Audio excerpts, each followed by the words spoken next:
예, 지금 전국적으로 비트코인이 이상한 열기를 띄우고 있어요. 그래서 비트코인 얘기를 한번 해보겠습니다. 최근에 이제 대학생들 사이에서도 비트코인이 열풍이라죠?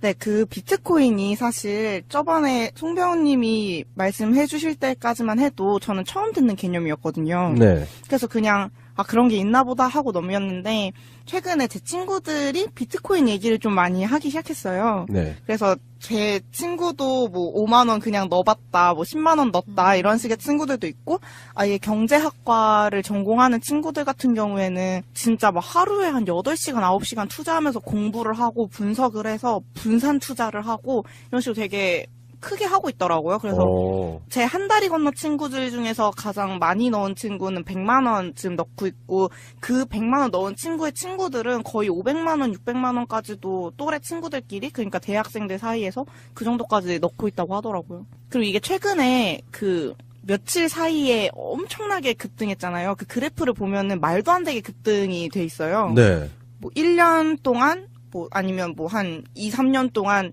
완만한 그래프로 오른 거면 이렇게까지 열풍이 아닐 텐데 이게 진짜 말도 안 되게 막 하루 사이에 그래프가 너무 널뛰기를 이례적으로 하다 보니까 이게 사람들이 막 몰리기 시작하는 건데 이게 사실 사람들이 막 공부를 하지 않는 채로 아니면은 뭐 돈을 너무 많이 들고 이렇게 여러 명이 모이다 보면은 망하는 지름길이거든요. 네. 그래서 공부를 하고 비트코인을 하지 않는 이상 거의 도박에 불과하다고 경제학과 교수님들도 많이 얘기하고 있기 때문에 굉장히 주의를 하셔야 될 것 같아요. 이거 들으시는 분들도 네, 한번 비트코인에 대해서 알아봐야 될 것 같습니다. 아니 제가 뭐 역사 이런 거 배우다 보면요. 네. 그게 있잖아요. 뭐 은본이제, 금본이제. 맞아요. 화폐를 그렇죠. 설정할 때 은이라는 그 실물의 재산을 갖다가 놓고 기준 설정해서 그 네. 화폐의 가치를 산정한다. 혹은 뭐 금을 가지고 그렇게 한다라고 이렇게 얘기를 하잖아요. 그렇죠. 그럼 그 비트코인이라는 가상화폐는 뭘 근간에 두고 이제 뭘 기준으로 해서 생긴 화폐인지 진짜 모르겠더라고요, 사실은. 그러니까 왜 그런 가치가 매겨지는지. 네, 그 비트코인이 어떻게 돈이 되는 건지 너무 이해가 잘 안 갔어요.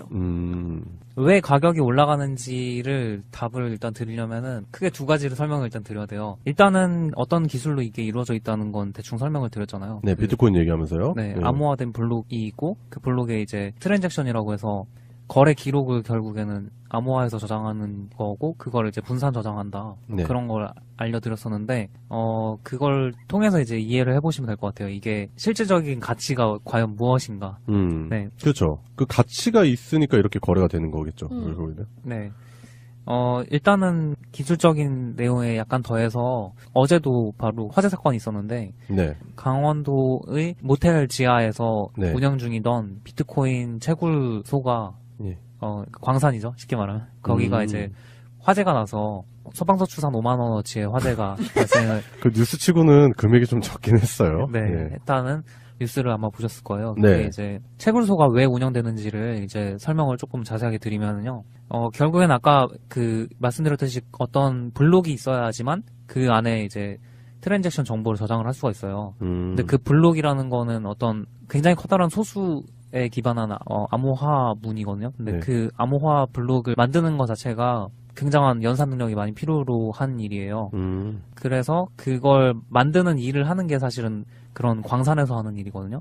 그러니까 광산이라고 부를 게 아니라 사실은 원래는 블록체인 공장이라고 부르는 게 맞아요. 네. 블록체인을 만들어서 거기서는 일정 수수료를 받고 블록을 파는 거예요. 그러면 그 한 블록 안에 이제 여러 개의 트랜잭션 정보를 이제 담아서 그걸 분산 저장해서 거래라는 거가 이제 이루어지는 건데 그때 이제 수수료로 받는 거가 0. 몇 % 뭐 이런 식으로 정해져 있어요. 네. 그래서 그거를 벌려고 이제 열심히 광산을 운영을 하는 거거든요. 네. 네. 그런 광산을 운영을 해서 그만큼을 받으면은 그걸 환전을 해서 내가 얼마만큼의 실수익을 받을 수 있기 때문에 그런 아웃풋을 기대를 하고 인풋을 설비로 투자를 넣는 거예요. 그렇기 때문에 그 사람들 입장에서는 코인의 가치가 높을수록 현물 가치가 높을수록 이득인 거죠. 아웃풋이 더 많이 나오는 거죠. 그러니까 인풋을 많이 투입을 할수록 아웃풋이 커진다는 거잖아요, 결국에는. 네. 그만큼 그 블록체인 자체가 견고하고 풀기 힘들고 뭐 그런 거겠네요, 개념 자체가. 그렇죠. 네. 뭐 그거의 기원을 따지자면 이제 미 국방부에서 만들었던 암호화 알고리즘이 예. 여기서도 이제 적용이 된 건데 그래서 굉장히 뚫기 어려운 암호문을 만드는 기술에 이제 기반을 두고 있어요. 그 예전에는 비트코인이 컴퓨터로 암호를 풀어냄으로써 이렇게 계속 생성을 하는 건데 그게 소요되는 시간과 노력이 갈수록 증가하도록 설계가 돼 있대요. 그래가지고 이제 현재는 암호 해독 전문 고성능 컴퓨터를 돌려도 뭐 한 달에서 2달 정도 시간을 투자해 풀 수 있을 정도로 난이도가 높아졌고 이 시스템 자체가 그 블록체인에서 그 블록 하나도 원래 담을 수 있는 양도 한정돼 있고 그리고 그 전체 시장에서 비트코인이 생성 가능한 수가 2,100만 개로 정해져 있는데 벌써 절반 정도가 생산된 상태래요. 그래서 뭐 이런 거를 따졌을 때 앞으로 더 이렇게 증가하고 가속화 붙고 하면은 경쟁 치열해지고 하겠죠. 어떻게 보면 투기가 과열되고 있다라는 여론이 계속 나오고 있었고. 네, 그 얘기를 이제 넘어가야 되는데 네. 일단 그 전에 제가 드린 말씀에서 정리를 해야 될 게 결국에는 채굴하는 사람들은 코인 가치가 높아졌으면 바라는 세력이 된다. 이 점을 일단 기억을 하시면 되고, 그 다음으로 이제 넘어갈 얘기가 네. 방금 말씀하신 그런 투기랑 관련된 얘기예요. 예. 이게 사실 주식시장하고 모든 게 똑같이 운영이 되고 있어요. 거래소 시스템이라는 것도 사실은 만들기에 따라서는 여러 가지로 만들 수 있는데 지금 운영되는 빗썸이라든가 그런 거래소들 사이트 한 번이라도 들어가 보셨으면은 주식시장하고 완전히 똑같다는 걸 알 수가 있을 거예요. 24시간 열려있는 주식시장이라는 것만 다르지, 뭐 사자 팔자 있고, 네. 뭐 이게 그래프 있고, 뭐 이런 거는 다 똑같거든요. 저도 이제 주식을 어느 정도 어렸을 때 해봤기 때문에 이제 여러 가지 함정이 있다는 거를 생각을 많이 했었어요. 네. 그걸 하고 있을 때. 거기에는 단일한 가격이 있잖아요. 네. 그 어떤 물건에 대한 단일한 가격을 모두가 공유하면서 그 가격에 맞춰서 이제 기준 거래 가격에 맞춰서 사자 팔자를 계속 넣잖아요. 네. 근데 그거 자체가 굉장히 그 현물에 대한 가치를 굉장히 떨어뜨리더라고요. 그러니까 말씀하신 것처럼 금이나 은이나 그런 실생활에서 있는 어떤 거랑 1대1로 매칭될 수 있는 물건이기 때문에 이걸 거래를 하는 건데 원래의 물질에 아무 상관없이 그냥 이 가격 자체만을 보게 만드는 거예요. 그래서 이 가격이 내가 이걸 지금 샀을 때 다른 사람한테 더 비싸게 팔 수 있을 것 같다. 그러니까 이게 올라가는 중이다. 그럼 무조건 사게 만드는 거죠, 사람들한테. 네, 그게 이제 굉장히 큰 함정이라고 생각을 하는 게 지금 비트코인이라는 거 제가 기술적으로 쭉 설명을 드렸지만은 이거는 그냥 암호화문을 그냥 만드는 거, 그 암호화문을 만드는 것 자체가 현물이에요. 거기에 어느 정도 에너지가 많이 들어가고 들어간 에너지가 어떻게 보면은 실생활에서 1대1로 대비될 수 있는 그런 원본인 거죠. 원본은 사실 들어간 에너지거든요. 근데 그 들어간 에너지라는 게 어느 정도 가치가 있어요. 근데 그 가치에 대해서는 사람들이 아무 생각도 안 하고 그냥 현재 가격만 보고 이제 거래를 하다 보니까 그 괴리가 엄청나게 커지는 거죠. 커질수록 투기 시장이 과열이 되고. 네. 그럼 원래 그 비트코인을 만들었던 엔지니어들이 있을 거 아니에요? 그 엔지니어들은 처음에는 무슨 의도로 이런 비트코인을 만들었을지 되게 궁금해지더라고요.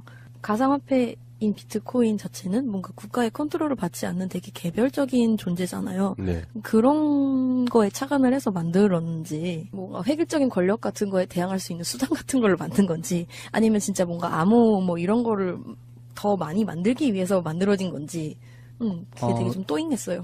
다른 코인보다도 비트코인 자체가 되게 특이한 게 유시민 작가님도 그걸 기술자들이라고 표현을 하셨는데 제가 기술자 입장에서 그 사람들을 봤을 때는 이 사람들이 기술자 맞나 싶을 정도로 기술적 허점이 굉장히 많아요. 그러니까 그 처음 만들 때는 완전 기술적인 생각 자체가 없이 그냥 기술자 마인드가 아니고 그냥 이걸 어떻게든 이렇게 만들면 팔리겠지라는 생각으로 만든 것 같이 엉성하게 만들어져 있었어요, 처음에.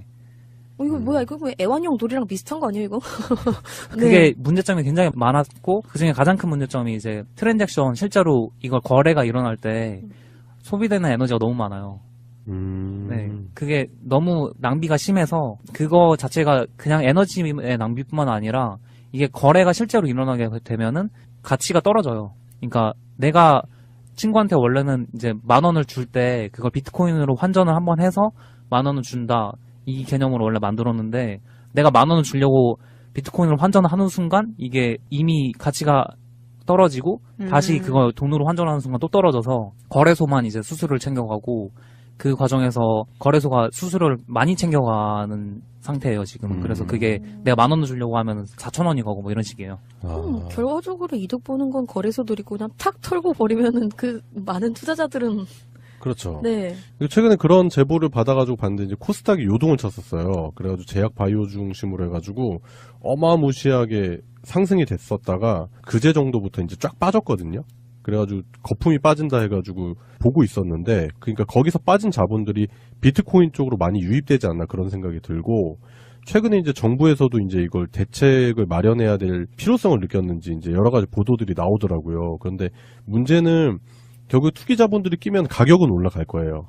가격은 쫙 올라가서 또 수많은 사람들이 뛰어들죠. 가격이 올라가니까 그거에 편승해서 이걸로 돈을 벌 수 있다라는 생각을 하고 모여드는 그런 자본들이 어느 날 갑자기 거품처럼 쫙 빠지면 결국 피해는 개미들이 보는 거죠. 그러니까 잃은 사람은 되게 많은데 번 사람은 실제는 없는 거예요. 주변에 벌었다는 얘기는 못 듣는 거지. 거래소는 돈은 벌죠. 그 판 깔아준 데는 어쨌든 벌어요. 네. 왜냐면 수수료를 받아 생기니까. 네.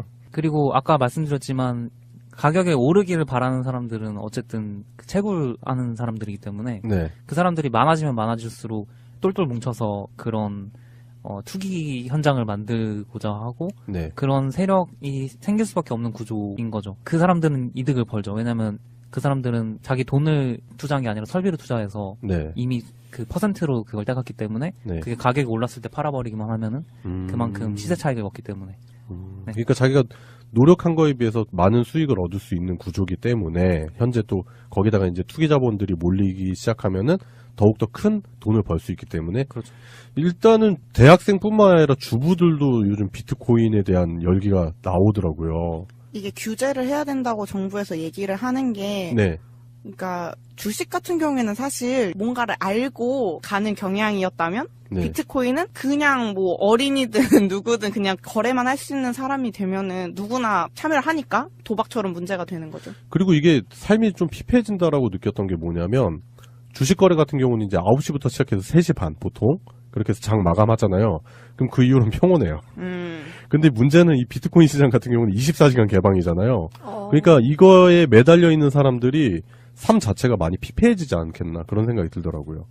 이게 피폐해지는 문제도 있고 뭐 그래서 코인 좀비라는 신조어가 이제 생기고 있고 네. 거래소에 있는 그 차트들을 이제 디스플레이해서 거기를 이제 임시 거래소처럼 막 운영하고 막 거기 막 기거하고 막 이런 아니, 실제로 막 생기고 있고 아프리카 TV로 그거를 계속 중계하는 방송도 있어요. 네. 그래서 거기 사람들이 댓글창에서 서로 정보를 막 교환하고 거기는 그 방송은 다른 건 없고 그냥 차트만 띄워놓는 거예요. 네.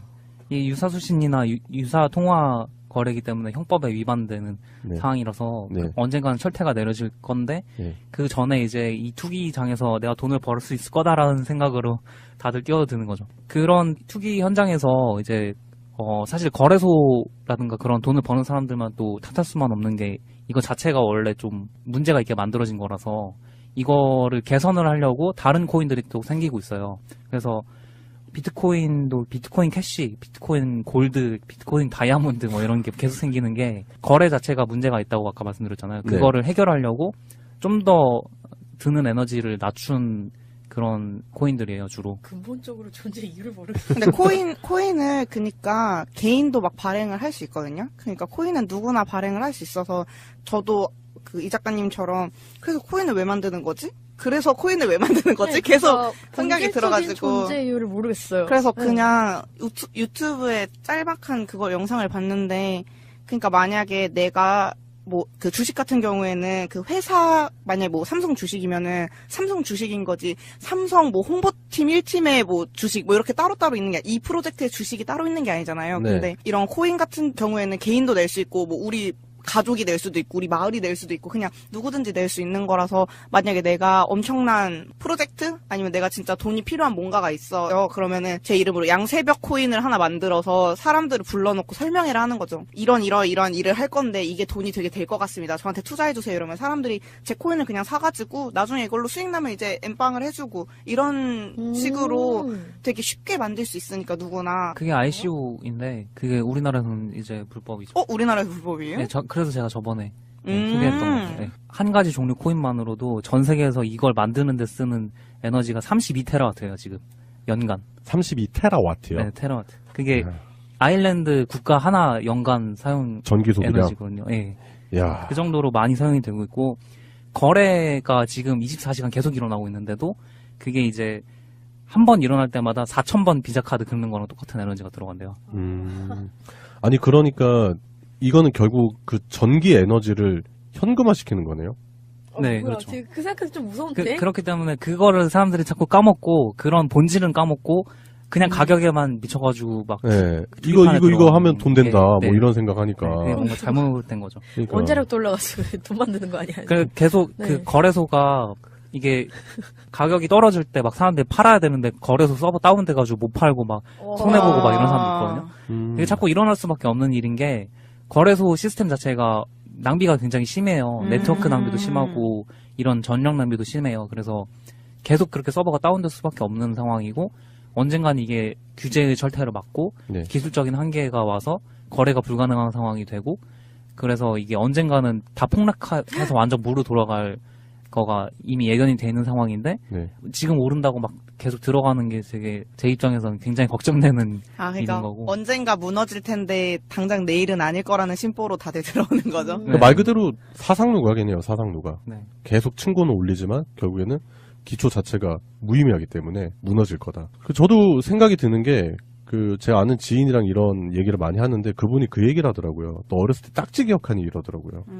그 동그란 딱지 기억나실 거예요. 네네네. 아마 그 동그란 딱지가 그러니까 어른들은 모르지만 어린이들 세계에서는 되게 가치 있었거든요. 맞아요. 심지어 맞아요. 일부 문방구에서는 그걸로 뭐 군것질거리로 사 먹을 수 있을 정도의 가치가 있었단 말이에요. 비트코인이네. 그래서 생각해보면 그게 비트코인인 거야. 그 예전에 담아 있었죠, 구슬. 구슬도 똑같아요. 맞아, 맞아. 그렇죠, 그렇죠. 생각해보니까. 그러니까 요즘 딱지로 그런 거 군것질거리 구입할 수 있나요? 안 되잖아요. 그게 의미가 없어지는 거예요. 왜냐면 놀거리가 더 많이 생겼거든. 딱지를 안 해도 심미적으로 만족할 수 있는 거리가 생기기 때문에 딱지에 대한 관심이 없다 보니까 그냥 사라지는 거죠. 구슬도 마찬가지잖아요. 누가 요즘 애들 구슬치기 합니까? 다 스마트폰 들고 모여있지? 그러니까 비트코인도 똑같은 개념으로 접근을 한다면 이게 과연 가치가 있을 것인가 없을 것인가 그런 부분도 있고 또 그분이 이제 말씀하시는 게 또 제가 생각하기도 그렇지만 이게 과연 세금으로 국가에 지불을 했을 때 국가에서 그 가치가 인정이 됐을까 그것도 중요하거든요.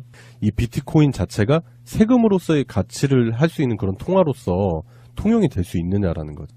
유시민 작가님도 말씀을 하셨지만 이게 통화로서의 가치를 가지기에는 너무 등락폭이 크기 때문에 네. 그런 가치를 전혀 할 수가 없고 제가 지금 설명을 들었듯이 이게 실질적으로 대치될 수 있는 실제 세계의 현물 자체가 네. 굉장히 애매모호하고 네. 낭비가 심한 거기 때문에 그 가치보다 더 지금 웃돈을 주고 사고 있는 이상한 상황인 거고 그렇죠. 그런 것들을 생각해 봤을 때는 통화로서의 가치가 없다고 보면 되고요. 네. 그리고 제가 말씀드리고 싶은 건 아까 말씀하신 그런 세금 문제는 진짜로 문제 전체의 관점을 벗어나는 거예요. 네, 완전 왜냐면은 본질을 벗어난 거지. 이 투기라는 거는 투기 시장은 어쨌든 간에 가진 자가 더 많이 가져가고 네. 나중에 들어온 사람들일수록 다 잃게 돼 있는 거예요. 네. 그래서 중산층들이 계속 몰락하고 양극화가 일어나는 이유 자체도 광산을 투자하고 거래소를 투자한 사람들은 다 부자란 말이에요. 돈이 많아서 그냥 아무것도 없는 가치에 대고 돈을 써도 그거 가지고 놀아도 아무 먹고 사는데 지장이 없는 사람들이 이미 다 판을 깔아놨는데 그 안에 들어가서 우리가 놀아주면 그 사람들 결국엔 우리 부를 다 뺏어가는 그게 문제인 거지. 그거를 뭐 인정을 해주고 세금을 걷어가고 이런 문제가 아닌 거예요. 그렇죠. 네. 어차피 과세 기준 자체가 마련되어 있지 않은 상황에서는 그 세금 그거는 그러니까 논란에서 이제 약간 벗어나는 그런 문제고 어떻게 보면은 일종의 물타기 그런 거일 수도 있지. 근데 제가 봐도 이게 그러니까 국제 통화로서의 기능도 전혀 없는 것 같고 그리고 방금 송병우님 지적하신 대로 투기 자본이 들어오면은 결국에는 그 개미들이 다 밟혀 죽어 나가는 그런 형국이 되는 거예요. 그러니까 큰 돈 굴린 사람들이 싹 걷어가는 형식이기 때문에 지금 최근에 이제 여러 가지 그러니까 주식시장이라든지 비트코인이라든지 연계를 생각해서 보면은 이미 과열된 투기 자본이 이미 들어와서 시장 자체를 과열시키고 있는 건 맞는 것 같고 그 결국에서는 여기서 피해를 보는 사람들은 소액으로 어떻게 좀 이렇게 돈 좀 벌어볼까 해서 약간 자기 어떻게 보면 큰 돈일 수도 있죠. 그 개인한테는 그렇게 투자해놨던 돈들이 어느 순간 갑자기 공중으로 증발한다든지 다른 사람이 자신의 이득으로 싹 가져간다든지 그런 문제가 발생을 하는 거죠. 그게 어마어마한 피해를 양산할 거라는 거죠. 어떻게 보면 약간 그 마르크스 이론을 공부할 수 있는 되게 좋은 모델 같이 보이기도 하고. 네. 그래서 결국 이제 정부에서 일단 비트코인 자체를 어떤 식으로 접근을 해서 해결점을 만들어 내는지도 한번 봐야 될 것 같고 그리고 일단 이렇게 모여있는 자금들이 어느 순간에 갑자기 인플레이션이 빡 와가지고 진짜 수많은 사람들이 피해자가 또 생겨나가지고 그 사람들이 막 정부를 비방하고 정부에선 하라고 한 적도 없는데 그리고 뭐 이제 그것 때문에 이제 삶을 비관한다든지 그런 현상이 안 나타났으면 좋겠다라는 생각이 많이 들어요, 저는. 결국에는 사실 그런 투기판을 없애는 게 답인데 네. 금지를 딱 내리는 순간 가격이 확 떨어질 거 아니에요. 그러면 네. 정부가 금지시켜가지고 가격이 떨어졌다 이러면서 정부 욕할 거란 말이죠. 그렇죠. 예. 그러니까 해도 뭐라 하고 안 해도 뭐라 하는 거예요, 지금. 그러니까 이게 어떻게 보면은 정부에서도 되게 조심스러운 접근을 할 수밖에 없는 그런 상황인 것 같아요, 한국 자체가. 그렇기 때문에 이 방송을 들으시는 애청자분들께 간곡히 드리고 싶은 말인데 제가 봤을 때는 비트코인 투자는 투자가 아니다 그런 생각이 들어요. 그 잡지 못할 뭔가에 대해서 결국엔 투기하게 되는 거죠. 결국엔 자신의 삶도 피폐해지고 돈은 돈대로 잃고 그런 문제점을 야기하지 않을까 그런 생각이 들어서 물론 이 방송을 들으시는 분들도 이제 뭐 비트코인에 대해서 니들이 뭘 아느냐 또 비트코인을 옹호하시는 분들이 또 이제 논리적 반박을 많이 하실 거라는 생각이 드는데 일단 저의 기본적인 생각은 이렇다 그런 말씀을 드리는 겁니다. 공장이라고 부르는 게 맞아요. 네. 블록체인을 만들어서 거기서는 일정 수수료를 받고 블록을 파는 거예요. 그러면 그 한 블록 안에 이제 여러 개의 트랜잭션 정보를 이제 담아서 그걸 분산 저장해서 거래라는 거가 이제 이루어지는 건데 그때 이제 수수료로 받는 거가 0점 몇 % 뭐 이런 식으로 정해져 있어요. 네. 그래서 그거를 벌려고 이제 열심히 광산을 운영을 하는 거거든요. 네. 네. 그런 광산을 운영을 해서 그만큼을 받으면은 그걸 환전을 해서 내가 얼마만큼의 실수익을 받을 수 있기 때문에 그런 아웃풋을 기대를 하고 인풋을 설비로 투자를 넣는 거예요. 그렇기 때문에 그 사람들 입장에서는 코인의 가치가 높을수록 현물 가치가 높을수록 이득인 거죠. 아웃풋이 더 많이 나오는 거죠. 그러니까 인풋을 많이 투입을 할수록 아웃풋이 커진다는 거잖아요, 결국에는. 네. 그만큼 그 블록체인 자체가 견고하고 풀기 힘들고 뭐 그런 거겠네요, 개념 자체가. 그렇죠. 네. 뭐 그거의 기원을 따지자면 이제 미 국방부에서 만들었던 암호화 알고리즘이 예. 여기서도 이제 적용이 된 건데 그래서 굉장히 뚫기 어려운 암호문을 만드는 기술에 이제 기반을 두고 있어요. 그 예전에는 비트코인이 컴퓨터로 암호를 풀어냄으로써 이렇게 계속 생성을 하는 건데 그게 소요된 예, 지금 전국적으로 비트코인이 이상한 열기를 띄우고 있어요. 그래서 비트코인 얘기를 한번 해보겠습니다. 최근에 이제 대학생들 사이에서도 비트코인이 열풍이라죠? 네, 그 비트코인이 사실 저번에 송병훈님이 말씀해 주실 때까지만 해도 저는 처음 듣는 개념이었거든요. 네. 그래서 그냥 그런 게 있나 보다 하고 넘겼는데 최근에 제 친구들이 비트코인 얘기를 좀 많이 하기 시작했어요. 네. 그래서 제 친구도 뭐 5만 원 그냥 넣어봤다, 뭐 10만 원 넣었다 이런 식의 친구들도 있고 아예 경제학과를 전공하는 친구들 같은 경우에는 진짜 막 하루에 한 8시간, 9시간 투자하면서 공부를 하고 분석을 해서 분산 투자를 하고 이런 식으로 되게 크게 하고 있더라고요. 그래서 제 한 달이 건너 친구들 중에서 가장 많이 넣은 친구는 100만 원 지금 넣고 있고 그 100만 원 넣은 친구의 친구들은 거의 500만 원, 600만 원까지도 또래 친구들끼리 그러니까 대학생들 사이에서 그 정도까지 넣고 있다고 하더라고요. 그리고 이게 최근에 그 며칠 사이에 엄청나게 급등했잖아요. 그 그래프를 보면은 말도 안 되게 급등이 돼 있어요. 네. 뭐 1년 동안 뭐 아니면 뭐 한 2, 3년 동안 완만한 그래프로 오른 거면 이렇게까지 열풍이 아닐 텐데 트랜잭션이라고 해서 거래 기록을 결국에는 암호화해서 저장하는 거고 그걸 이제 분산 저장한다. 네. 그런 걸 알려드렸었는데 그걸 통해서 이제 이해를 해보시면 될 것 같아요. 이게 실질적인 가치가 과연 무엇인가. 네. 그렇죠. 그 가치가 있으니까 이렇게 거래가 되는 거겠죠. 결국에는. 네. 일단은 기술적인 내용에 약간 더해서 어제도 바로 화재 사건이 있었는데 네. 강원도의 모텔 지하에서 네. 운영 중이던 비트코인 채굴소가 예.